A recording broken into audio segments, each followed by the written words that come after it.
మనిషిని సంపకుండా వదలరు. Pan Indian star Prabhas Maruthi కాంబోలో ద రాజ్యసభ అనే సినిమా చేస్తున్నారు. ఈ సినిమా షూటింగ్ శరవేగంగా జరుగుతుంది.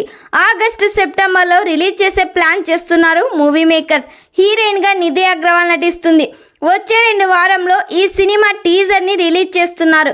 ఇప్పటికే సాలిడ్ టీజర్ ని కట్ చేశారంట డైరెక్టర్ మారుతి. దీనికి ప్రభాస్ డబ్బింగ్ చెప్పడమే పెండింగ్ లో ఉంటుందంట. హర్రర్ థ్రిల్లర్ తో ప్రభాస్ ఎలా కామెడీ చేస్తాడో అని ఫ్యాన్స్ కూడా వెయిట్ చేస్తున్నారు. తమనిచ్చే బీజం ఈ సినిమాకే హైలైట్ కానుందంట. మరి ఈ సినిమా టీజర్ కోసం మీరెంతమంది వెయిట్ చేస్తున్నారో కామెంట్ చేయండి.